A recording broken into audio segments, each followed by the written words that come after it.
The elevator hummed as it carried me up to the 40th floor, my reflection staring back from the polished steel doors. David Harlan, IT security specialist, married 12 years to a woman who apparently needed just one night with her CEO. The words still echoed in my head from our phone conversation an hour ago. "Don't be dramatic, David," Elena had said, her voice carrying that dismissive tone I'd grown to recognize. "It's a business dinner. Max wants to discuss the merger privately." Maxwell Duval, the Golden Boy CEO who'd swept into Meridian Financial 6 months ago, bringing his perfectly styled hair and his perfectly rehearsed smile. Elena had mentioned him exactly 47 times in the past month. I'd counted. The penthouse door clicked open as I inserted my key. Our apartment stretched before me, all glass and chrome and expensive furniture that Elena had chosen without consulting me. She wasn't home yet, which gave me time to think. I poured myself a scotch and settled into my home office, the city lights twinkling below. My fingers moved across the keyboard almost automatically. 12 years in cybersecurity had taught me that people always leave digital footprints, even when they think they're being careful. Elena's laptop sat on the kitchen counter, still warm. She'd left in a hurry, apparently. Her phone was synced to our home network, and she'd never bothered to change the passwords I'd set up for her years ago. Why would she? I was just David, the tech guy who fixed her computer problems and made sure the Wi-Fi worked. The first thing I found was her calendar. Project Tokens, Max, appeared 17 times over the past 6 weeks, always during hours when she'd told me she was in regular meetings. My chest tightened, but I kept digging. Her text messages painted a clearer picture. Max's name appeared constantly, mixed with heart emojis and messages that made my stomach turn. "Can't wait for tonight," from 3 hours ago. "David's working late again," perfect timing, from last Tuesday. But it was the email thread that really caught my attention. Elena and Max weren't just having an affair. They were planning to use their relationship to push through a merger that would eliminate half the staff at Meridian Financial. Elena would get promoted to vice president of operations. Max would consolidate his power, and hundreds of people would lose their jobs, so these two could play house. I leaned back in my chair, swirling the scotch in my glass. Elena thought she was so clever, so untouchable. She had no idea that her husband spent his days protecting companies from people exactly like her. She had no idea that I knew every trick, every vulnerability, every way to turn someone's digital life against them. My phone buzzed. A text from Elena. "Don't wait up. This might run late." I smiled for the first time in weeks. "No problem," I typed back. "Take all the time you need." Because while Elena was busy with her business dinner, I was going to map out her entire empire. Every connection, every secret, every weakness. By morning, I'd have enough ammunition to bring down both her and her precious Max. The city hummed below as I got to work. Elena wanted to play games? Fine. But she'd forgotten one crucial detail. I wrote the rules for this particular game. The Meridian Financial Building rose like a glass monument to corporate greed, its 42 floors housing some of the most ruthless people in San Francisco. I'd visited Elena's office exactly 3 times in 12 years of marriage. Today would be different. I'd spent the entire night gathering intelligence.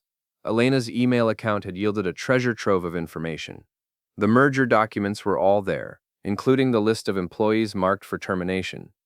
The affair was documented in embarrassing detail through her messages with Max. But the real prize was her correspondence with Andre Kellerman, Meridian's legal counsel. Andre had been covering Elena's tracks, helping her manipulate quarterly reports to make the merger look more attractive to the board. He'd also been helping Max hide some questionable stock transactions. These people thought they were untouchable, protected by their expensive suits and corner offices. They were about to learn otherwise. I walked into the Meridian lobby at exactly 8:30 a.m., carrying a messenger bag and wearing the kind of generic business casual that made me invisible. The security guard barely glanced at my visitor's badge. Elena had put me on the permanent list years ago, back when she still pretended to care about our marriage. The elevator carried me to the 38th floor, where Elena's department sprawled across half the building. I could see her through the glass walls of her office, gesturing animatedly while talking on the phone. Probably to Max, planning their next move. "David?" Nicole Chen appeared beside me, Elena's best friend and the head of HR. She looked surprised to see me. "What are you doing here?" "Surprising Elena," I said, giving her my most innocent smile. "She's been working so hard on this merger. I thought I'd bring her lunch." Nicole's expression flickered. She knew about the affair, of course. Elena told her everything. But she also knew that I wasn't supposed to know. She's in meetings all morning, Nicole said carefully. Maybe you should call first. I'll wait, I said, settling into one of the leather chairs in the reception area. I've got time. What I actually had was a laptop and a wireless device that could intercept network traffic. While Nicole fidgeted and tried to figure out how to warn Elena without being obvious, I was quietly penetrating Meridian's internal systems. Their security was laughable. Most companies focused on keeping outsiders from getting in, but they rarely considered what someone could do from inside their network. Within 20 minutes, I had access to the executive email server. I found Max's inbox first. The man was even more arrogant than I'd imagined, sending messages about the merger as if it were already approved. He referred to the employees who would be terminated as redundant assets and joked about cleaning house. But it was his correspondence with Richard Blackstone that really interested me. Blackstone ran Titan Capital, Meridian's biggest competitor. Max had been feeding him insider information about the merger, apparently planning to jump ship once the deal went through. I smiled as I forwarded Max's entire correspondence with Blackstone to the Meridian Board of Directors, the SEC, and 3 financial journalists I'd researched that morning.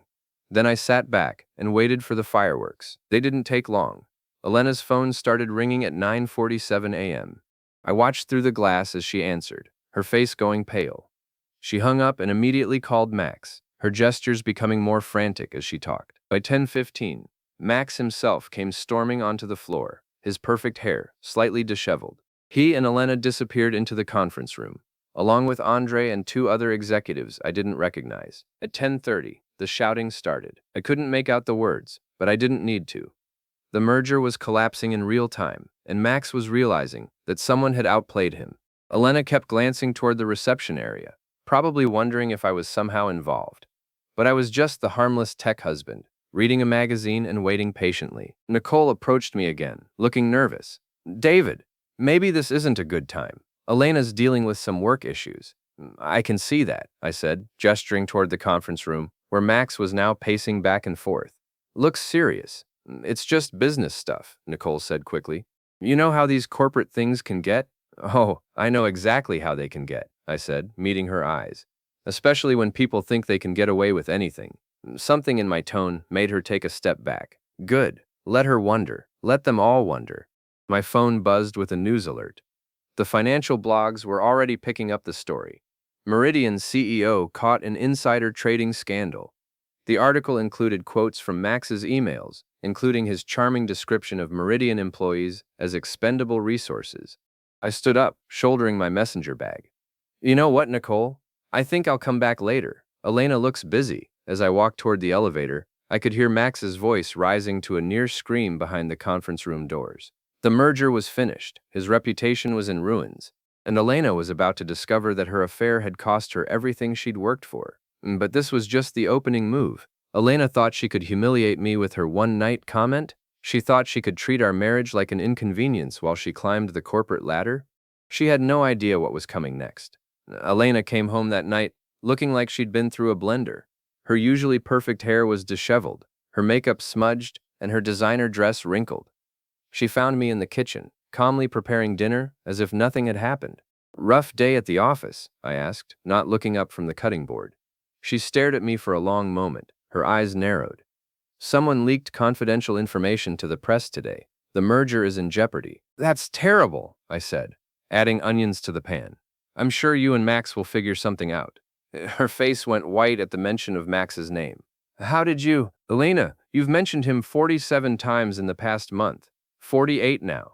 He must be quite the boss to inspire such dedication. She set her purse down carefully, studying my face. David, what do you know about what happened today? I know that someone discovered Max was feeding insider information to Titan Capital.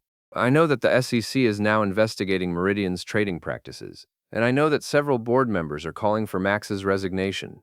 I finally looked up at her, smiling pleasantly. But hey, I'm just the IT guy. What would I know about corporate intrigue? Elena's phone rang. She glanced at it, saw Max's name, and let it go to voicemail. It rang again immediately. Aren't you going to answer that? I asked. Your boss might need you. Stop it, she said quietly. Just stop.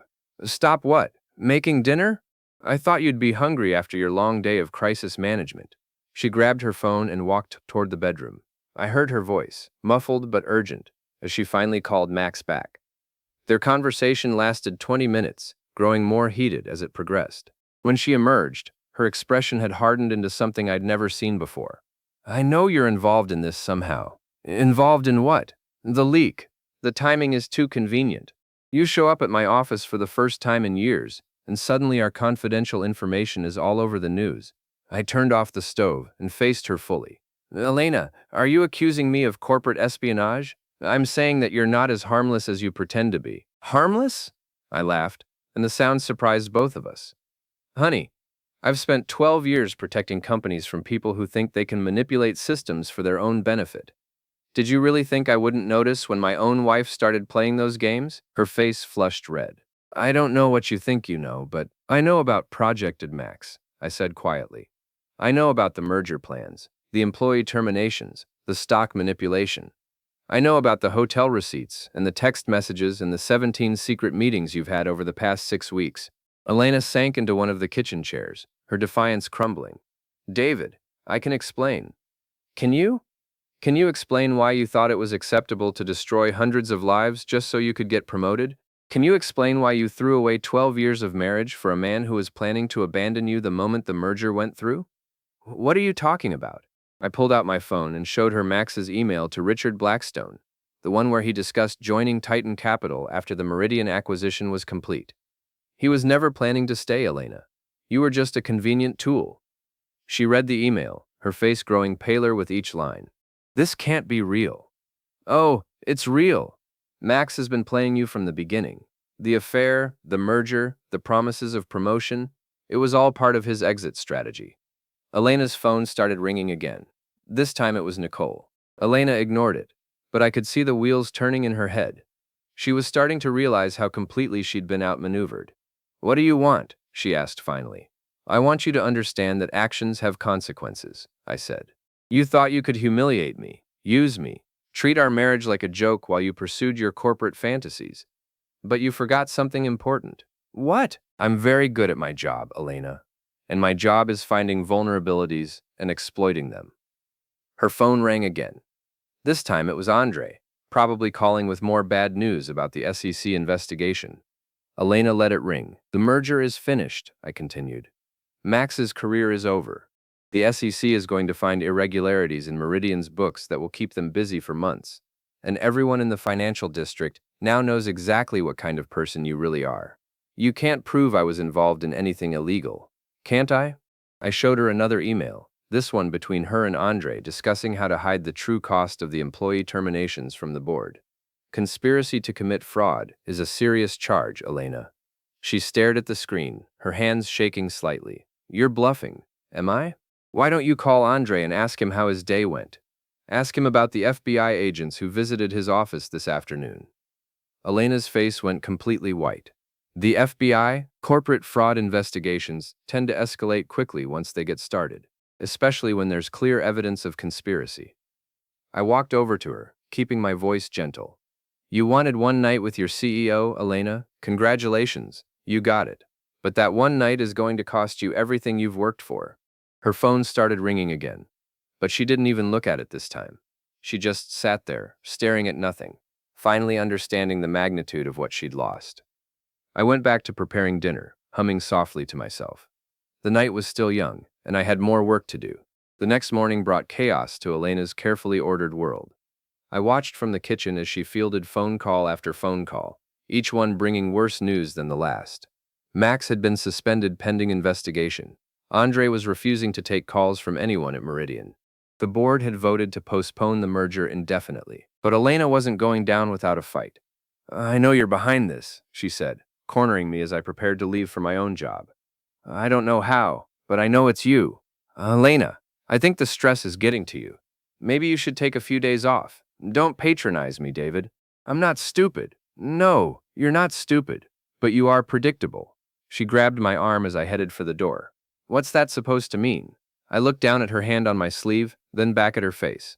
It means that everything you're going to do next, I've already planned for. Every move you think you're making independently, I've already anticipated. You're insane, am I? Let me guess what happens next. You're going to try to pin this on me. You'll claim I hacked into Meridian's systems, That I'm some kind of corporate saboteur. You'll probably try to get me arrested. Elena's expression told me I was right on target. The problem with that plan, I continued, is that you'll need evidence, and any investigation into my activities will also uncover yours. Are you really ready for that level of scrutiny? I gently removed her hand from my arm. Have a good day at work, honey. Try not to get indicted. I left her standing in our kitchen, her face twisted with rage and frustration. But I knew she wouldn't let it go. Elena had never backed down from a fight in her life, even when she was clearly outmatched.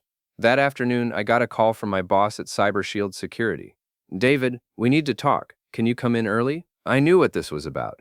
Elena had made her move, just as I'd predicted. She'd probably claimed I'd used my position at CyberShield to hack into Meridian's systems. It was a logical accusation, and it might have worked if I hadn't been prepared for it. Of course, I told my boss. I'll be right there. CyberShield's offices occupied 3 floors of a downtown high-rise, filled with the kind of security equipment that most people only saw in movies.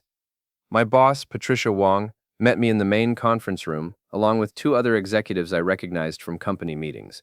David, we've received some serious allegations about your conduct, Patricia said without preamble. Elena Harlan contacted us this morning, claiming that you used your access credentials to hack into her company's systems. That's a very serious accusation, I said calmly. What evidence did she provide? She claims to have proof that someone with your skill set penetrated Meridian's network and stole confidential information. I nodded thoughtfully. Patricia, how long have I worked for CyberShield? 8 years. And in those 8 years, have I ever violated our ethical guidelines or misused company resources? No, you haven't. That's why these allegations are so concerning. I opened my briefcase and pulled out a thick folder. I thought Elena might try something like this, so I prepared a complete audit of my activities over the past month. Every system I accessed, every client I worked with, every hour I billed. It's all documented here. Patricia took the folder and began flipping through it. This is very thorough. It should be. I also have security footage from our building showing that I was here, working on the Henderson Industries penetration test, during the time when Elena claims I was hacking into Meridian's systems. I pulled out another set of documents. These are the logs from that penetration test, signed off by Henderson's IT director. You can verify them independently. The other executives exchanged glances. They were starting to realize that Elena's accusations weren't going to stick. There's something else you should know, I continued. Elena Harlan is my wife. We're currently going through some personal difficulties, which I believe is motivating these false accusations. Patricia's expression softened slightly. David, why didn't you mention that when she first called? Because I wanted you to evaluate the evidence objectively, without being influenced by our personal relationship. I stood up, gathering my documents. Patricia, I've dedicated 8 years of my life to this company. I've helped protect dozens of clients from exactly the kind of corporate espionage Elena is accusing me of. I would never compromise CyberShield's reputation or violate the trust you've placed in me. I believe you, Patricia said after a moment. But David, if your personal life is affecting your work environment, we need to address that. I understand, and I want to assure you that this situation will be resolved very soon. As I left the CyberShield offices, my phone buzzed with a text from Elena. Nice try, but this isn't over. I smiled as I typed back. You're absolutely right, it's not over, but you're not going to like how it ends. That evening, I put the next phase of my plan into motion. Elena thought she could use my own employer against me? She thought she could destroy my career the way I'd destroyed hers? She was about to learn that I'd been playing this game much longer than she had. Elena's desperation was becoming palpable. Over the next 3 days, she made increasingly frantic attempts to salvage her situation. She hired a private investigator to dig up dirt on me.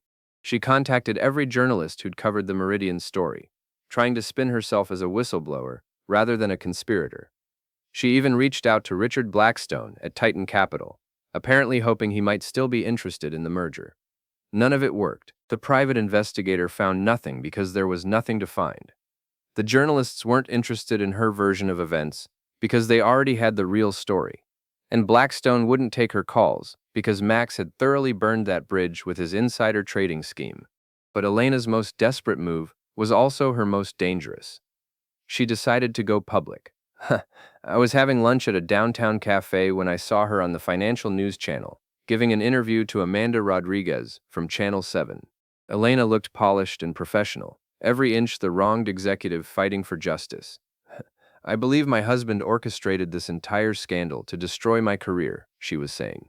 David Harlan works for a cybersecurity firm, and he has the skills and access necessary to hack into corporate systems. Amanda Rodriguez leaned forward with interest. That's a serious accusation, Miss Harlan. Do you have proof? I have circumstantial evidence that I've turned over to the authorities. But more importantly, I want people to understand that this merger would have created hundreds of jobs and strengthened San Francisco's financial sector. Someone with a personal agenda destroyed that opportunity. I had to admire her audacity.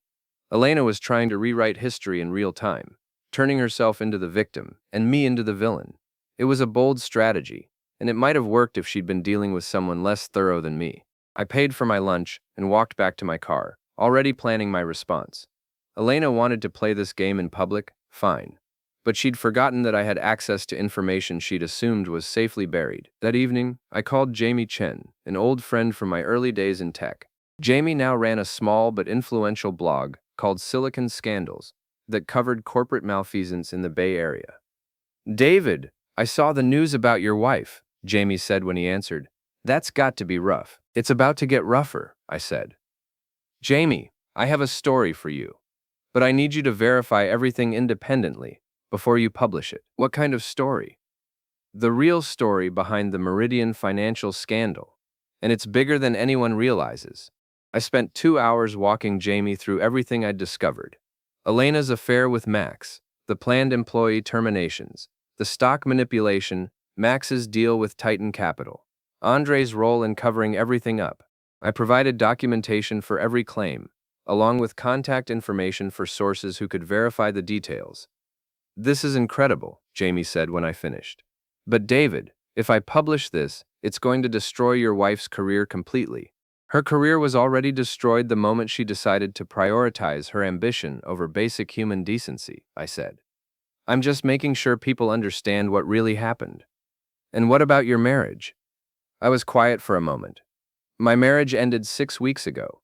I just didn't know it yet. Jamie's article went live at 6 a.m. the next morning. By 7 a.m., it had been picked up by 3 major news outlets. By 9 a.m., Elena's phone interview was being replayed alongside audio clips of her conversations with Max, discussing which employees to terminate and how to hide the true cost from the board. The contrast was devastating. Elena on camera, presenting herself as a principled executive fighting corruption. Elena on the audio recordings, laughing about firing a single mother of 3 because her salary was inefficient. I was in my office at CyberShield when Elena called me, her voice shaking with rage. You recorded my private conversations? Elena, you're on speakerphone in my office. Maybe you want to call back when you're calmer. Don't you dare hang up on me. How did you get those recordings? The same way I got everything else. You left digital footprints everywhere, and you never bothered to secure your communications properly. This is illegal. You can't record someone without their consent. Actually, California is a 2-party consent state, which means I couldn't record your conversations without permission. But I didn't need to. You recorded them yourself. There was silence on the other end of the line. Your phone automatically backs up voice messages to the cloud, I explained, including the messages Max left you and the messages you left him. All I had to do was access your cloud storage account, the same account you asked me to set up for you 3 years ago, using a password you've never changed. You son of a... Elena, I'm going to stop you right there. You're already facing potential fraud charges. Do you really want to add threats and harassment to that list? I could hear her breathing heavily, trying to regain control. Here's what's going to happen next, I continued. The SEC investigation is going to expand to include your role in the conspiracy. The FBI is going to want to interview you about the stock manipulation scheme. And every news outlet in the city is going to want to know why you lied during your television interview. David, please, we can work this out. We can go to counseling.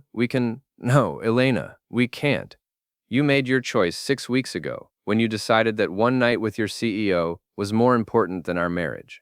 Now you get to live with the consequences. I hung up the phone and turned back to my computer. Patricia Wong appeared in my doorway a few minutes later. David, I just wanted to tell you that the company stands behind you completely. After seeing the news coverage this morning, it's clear that your wife's accusations were baseless. Thank you, Patricia. I appreciate your support. Is there anything you need? Time off, counseling resources, legal assistance. Actually, there is one thing. I'd like to take a few vacation days next week. I have some personal matters to wrap up. Of course, take all the time you need. As Patricia left, my phone buzzed with a text message from an unknown number. You think you've won, but this isn't over. I still have cards to play. E. I smiled as I typed back. Alina, you're out of cards. You just don't know it yet. But even as I sent the message, I knew she was right about one thing. This wasn't over. Alina was cornered now, desperate and dangerous. And desperate people sometimes did unpredictable things. I was going to have to be very careful about what came next. Alina's final gambit came exactly 1 week later, and it was more desperate than I'd anticipated. She'd apparently decided that if she was going down, she was taking me with her. I discovered her plan when Patricia Wong called me at home on Friday evening. David, we have a problem. Someone broke into our offices last night. What was taken? That's the strange part. Nothing was taken, but someone accessed your workstation and copied files from several client accounts. The security footage shows a woman matching your wife's description. I closed my eyes, feeling a familiar mix of admiration and disgust for Elena's audacity. Patricia, I need you to do something for me. Don't report this to the police yet. Give me 24 hours to handle it. David, if Elena stole client data, we have to… She didn't steal anything useful, I interrupted. But she thinks she did, and that makes her dangerous. Let me talk to her first. Patricia reluctantly agreed, and I spent the next hour preparing for what I knew would be my final confrontation with Elena. She'd broken into CyberShield, hoping to find evidence that I'd used company resources to hack Meridian. Instead, she'd copied a bunch of penetration test reports that proved exactly the opposite. But Elena was desperate enough to try using them anyway. I found her at the Skyline Bar on the 42nd floor of the Meridian building, sitting alone at a corner table with a martini and a laptop. She looked terrible. Her usually perfect appearance was disheveled. Her makeup couldn't hide the dark circles under her eyes, and her hands were shaking slightly as she typed. Working late? I asked, sliding into the seat across from her. She looked up, her eyes hard with determination. David, I was wondering when you'd show up. Patricia called me about the break-in. That was sloppy, Elena. The old you would never have been caught on camera. The old me trusted people. The old me believed that marriage meant something. I gestured to her laptop. What are you working on? Another television interview? A tell-all book about your evil husband? I'm preparing evidence for the FBI. Proof that you used CyberShield resources to destroy Meridian Financial. Evidence like those penetration test reports you copied. The ones that show I was working on legitimate client projects during the time you claim I was hacking your company. Elena's confident expression flickered. There's other evidence. Things you don't know about. Elena, I know about everything. I know about the offshore account you opened in the Cayman Islands to hide your kickbacks from the merger. I know about the fake consulting fees Andre paid to your shell company. I know about the stock options Max promised you in exchange for insider information. Her face went pale. That's impossible. Those transactions were encrypted. Encrypted with a password you used on 3 other accounts. Max Elena 2023. Really, Elena? You couldn't have been more obvious if you'd tried. She stared at me for a long moment, then laughed bitterly. You know what the funny thing is? I actually loved you once. Before you became so ordinary. Ordinary? I leaned back in my chair. Elena, I just systematically dismantled a multi-million-dollar conspiracy, destroyed 2 careers, and turned your own ambition against you. What exactly is ordinary about that? You're still just the IT guy. You'll always be just the IT guy. And you're a corporate criminal facing federal fraud charges. I'd rather be ordinary. Elena closed her laptop and stood up. This conversation is over. No, Elena, it's not. Something in my voice made her sit back down. I pulled out my phone and showed her a video file. This is security footage from the Meridian parking garage, taken 3 days ago. It shows you meeting with Richard Blackstone, trying to sell him the same insider information that Max had already provided. The same information that's now worthless because the merger is canceled. Elena's eyes widened as she watched herself on the screen, handing Blackstone a manila envelope. Attempted corporate espionage, I continued. That's a felony, Elena. Combined with the fraud charges you're already facing, you're looking at serious prison time. You can't prove what was in that envelope. I don't have to. Blackstone is cooperating with the FBI investigation. He's already told them exactly what you offered to sell him. Alina slumped in her chair, finally understanding that she was completely trapped. What do you want, David? I want you to understand something. You thought you could humiliate me, use me, discard me when I became inconvenient. You thought I was weak because I didn't play corporate games or chase promotions or step on people to get ahead. I leaned forward, keeping my voice quiet.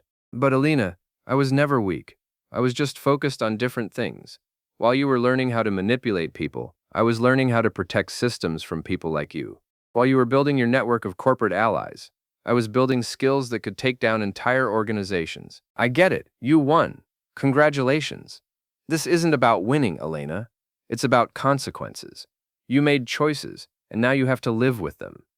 I stood up, leaving her sitting alone with her laptop and her ruined dreams. The FBI will probably want to talk to you again soon, I said. I'd recommend getting a good lawyer. You're going to need one. As I walked toward the elevator, Elena called after me. David, wait! I turned back. What happens now? Now you face the consequences of your choices, just like everyone else. The elevator doors closed, carrying me away from Elena and the wreckage of our marriage. As the city lights blurred past the windows, I felt something I hadn't experienced in months. Peace. Elena had gambled everything on her ambition, her affair, her corporate schemes. She'd bet that she could manipulate and discard people without consequences. She'd been wrong. The merger was finished. Max's career was over. Elena was facing federal charges, and I was finally free. Some games, it turns out, are worth playing after all. Noak mufti, what is thou stable? No it san, kundo tumuftaftud.